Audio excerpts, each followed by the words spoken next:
गरीब लोग हैं, रोटी उनको मिलती नहीं, कपड़ा मिलता नहीं, उनकी निजकारी कर रहे हैं। ये एजुकेशनल बाइकआउट कर रहे हैं और जब तक हमारे मुतालबात नहीं माने जाएंगे हम ये प्रोटेस्ट कंटिन्यू करेंगे।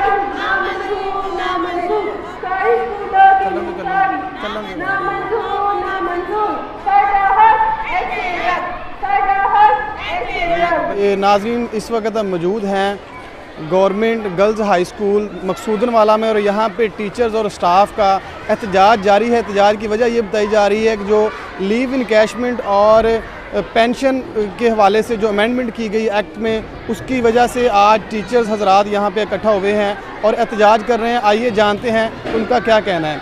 जी अस्सलाम वालेकुम। वालेकुम सलाम भाई। जी मैम, एहतजाज की क्या वजह आज? ये जो इन्होंने तरमीम की है ये पेंशन रूल्स के मतलब और जो लीव अकैशमेंट हमारी कम कर रहे हैं। इतने साल हो गए हम स्कूल में, मुझे 42 ईयर्स हो गए इस स्कूल में काम करते हुए। अब देखो मैं भी उम्मीद से थी कि मुझे भी कुछ मिलेगा, पेंशन मिलेगी, बुढ़ापे का मेरा सहारा होगी। इतने साल हमने कम जो हमारी तनख्वाह है उसमें हमने गुजारा किया। और दूसरा ये छोटे बच्चे हैं, गरीब लोग हैं, रोटी उनको मिलती नहीं, कपड़ा मिलता नहीं, उनकी निजकारी कर रहे हैं, उनके ऊपर इतना बोझ डाला जा रहा है। तो हमारा एहतजाज तो जारी रहेगा जब तक हमारे मुतालबात जो है ना पूरे नहीं होंगे। एजुकेशनल बाइकआउट किया है, उसकी कुछ रीज़न्स हैं कि गवर्नमेंट जो है हमारे साथ एजुकेशन डिपार्टमेंट के साथ बहुत ज़्यादती कर रही है।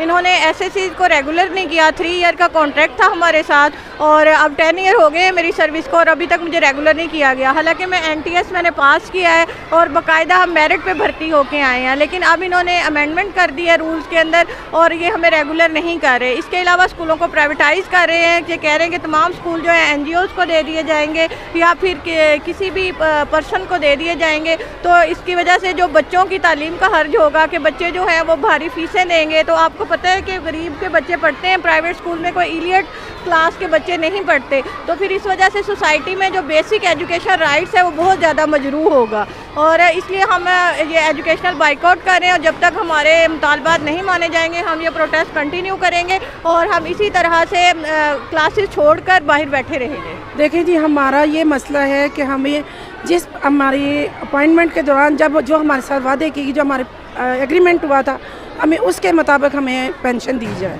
हमारी लीव इनकैशमेंट में कटौती नहीं की जानी चाहिए और हमारा माशी कत्ल नहीं किया जाना चाहिए, क्योंकि हम लोग इसी उम्मीद पे हम गवर्नमेंट जॉब में आते हैं कि हम इसी जॉब पे इसमें आएंगे, सरकारी सेक्टर में आएंगे तो हमें कुछ मिलेगा। एंड पे हम अपने बच्चों की शादियां कर सकेंगे, हम कोई प्लॉट लेके अपने घर को बना सकेंगे। और जब से हमें ये पता चला है कि हमारे साथ ये ज़्यादती हो रही है, हमारी रातों की नींद उड़ गई है। और दूसरी तरफ ये कि बच्चे जो हैं ये गरीब के बच्चे हैं, इनकी ये निज करके कहाँ से देंगे वो पैसे? उनके पास सुबह जब वो स्कूल में आते हैं उनसे पूछा जाए आपने नाश्ता किया, वो कहते हैं हमने नाश्ता नहीं किया। तो वो हम ये बच्चे जो हैं वहाँ जिनके पास नाश्ते के लिए पैसे नहीं, रोटी के लिए पैसे नहीं है, वो बच्चों को फ़ीस कैसे अदा करेंगे? तो हमारा भरपूर मुतालबा ये है कि ये सारा कुछ ख़त्म किया जाए। जो हमारे एग्रीमेंट हमारे साथ हुआ था उसके मुताबिक हमें पेंशन दी जाए, लीव इनकैशमेंट दी जाए, हमारे स्कूलों की हालत ज़ार को देखा जाए, हमारे बच्चों को देखा जाए, इनके साथ रहम का मामला किया जाए, हमारा माशी कत्ल नहीं होना चाहिए। इसके अलावा ये है कि जो हमारे टीचर जो है सिविल सेक्रेटेरिएट लाहौर के सामने धरना दिए हुए हैं, उनको रात से पुलिस ने गिरफ्तार कर लिया हुआ है और उनको बेजा हबस में रखा हुआ है। हमारा मुतालबा है कि उन तमाम असातिज़ा को रिहाई दी जाए। उनमें फ़ीमेल टीचर भी हैं, मेल टीचर भी हैं, वो पुरअमन एहतजाज कर रहे हैं। उन्होंने कोई जो स्टेट की रिट को चैलेंज नहीं किया, उन्होंने कोई ऐसी चीज़ कोई तोड़ फोड़ नहीं की, वो पुरअमन एहतजाज कर रहे थे, वहाँ धरना दे रहे थे। पुलिस ने वहाँ पे धावा बोला है और तकरीबन 300 से ज़्यादा जो टीचर्स हैं उनको गिरफ्तार किया है। हम इस गिरफ्तारियों की पुरजोर मजम्मत करते हैं और हुकूमत से मुतालबा करते हैं कि उन टीचर्स को फिलफौर जो है वो रहा किया जाए। यही हमारा मुतालबा है कि पाकिस्तान की हुकूमत जो है वो हमसे भारी भरकम टैक्स लेती है। उन टैक्सों के बदले में वो सिर्फ लोगों को एक सरकारी स्कूलों में तालीम ही मुफ्त दे रही है और इसके अलावा वो अस्पतालों में इलाज मुफ्त दे रही है। लेकिन अगर सरकारी स्कूलों में मुफ्त तालीम भी ख़त्म हो गई तो गरीब का बच्चा कहाँ से पढ़ेगा? इस वजह से स्कूलों की निजकारी नहीं होनी चाहिए।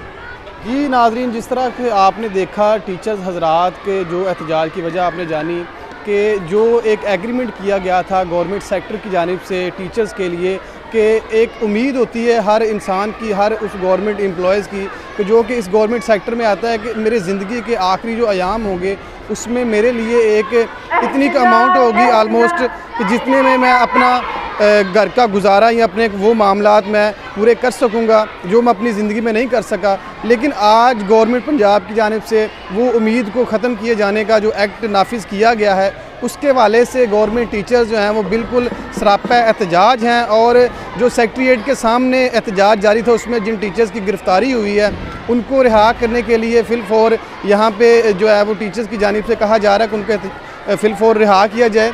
दूसरा इसमें यह है कि जो प्राइवेटाइज़ किया जा रहा है महकमे को, उस वाले से टीचर्स का और दूसरे लोगों का कहना है कि जो गरीब बच्चे हैं, जो अपने खाने के लिए अफोर्ड नहीं कर सकते, वो इतनी भारी भरकम फ़ीसें कैसे अफोर्ड करेंगे। उस वाले से ये कहा जा रहा है कि जो गवर्नमेंट के एक अदारे हैं, गवर्नमेंट के जो स्कूल्स हैं, जो कॉलेजेस हैं, इनको अगर प्राइवेटाइज़ कर दिया जाएगा तो जो गरीब तक तालीम पहुँचती थी बची खुची, उसका भी कत्ल हो जाएगा। इसके साथ ही मुझे इजाज़त दीजिए, देखते रहिए सरदार न्यूज़।